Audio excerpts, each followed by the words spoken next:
여기가 노출되기 시작했다는 거는 여기 피부가 굉장히 얇아졌다는 거거든요. 그래서 보형물을 제거를 하더라도 내 예전 코로 사실 되돌려 놓는 것 자체도 힘들어지는 경우가 있습니다. 그래서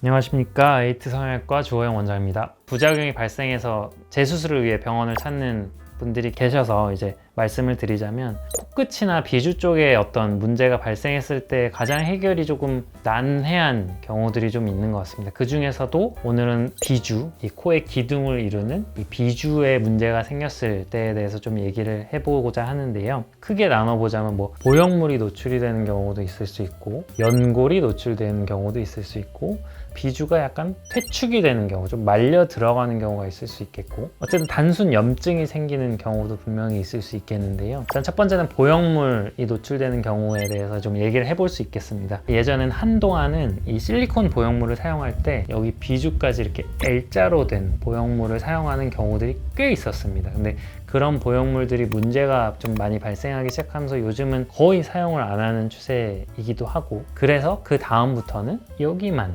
일자로 된 실리콘을 사용하기 시작했는데요. 이 일자로 된 실리콘을 사용함에도 문제가 되는 경우들이 있어요. 그 어떤 경우가 있냐면, 보형물을 정말 코끝까지 넣는 경우.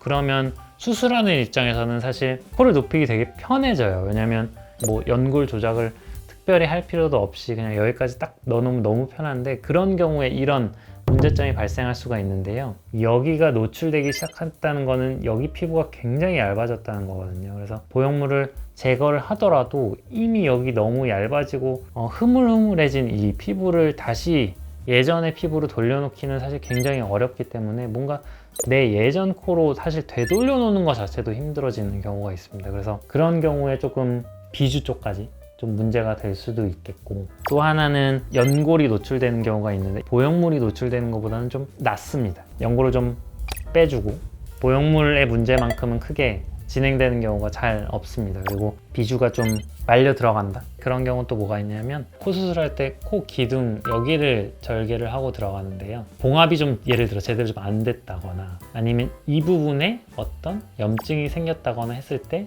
이렇게 안으로 말려 들어가는 경우가 있어요. 그래서 밑에 살짝 내려와 있는 게 사실 예쁜 코거든요. 비주가 좀 퇴축돼 있다고 말씀을 드리는데 결과가 좋지는 못하거든요. 그래서 봉합도 잘해줘야겠고, 염증이 생겼을 때 좀 대처도 잘해줘야겠고, 비주 자체에 문제가 생기는 경우들이 가끔 가다가 있습니다. 그래서 어떤 염증 소견이 보일 때 이거는 바로 열어야겠다, 이거는 뭔가 분명히 안에 문제가 생긴 것 같다, 이거는 약으로는 안 될 것 같다라는 게 딱 보이거든요. 그런 경우에 이제 제거가 필요하면 제거를 한다든지, 아니면 정말 그냥 세척만 한다든지, 그러니까 염증이 생겼다고 해서 무조건 열고 보형물 제거하고 세척하고, 그건 아닙니다. 분명히 경미한 염증으로 지나가는 경우가 더 많아요. 사실은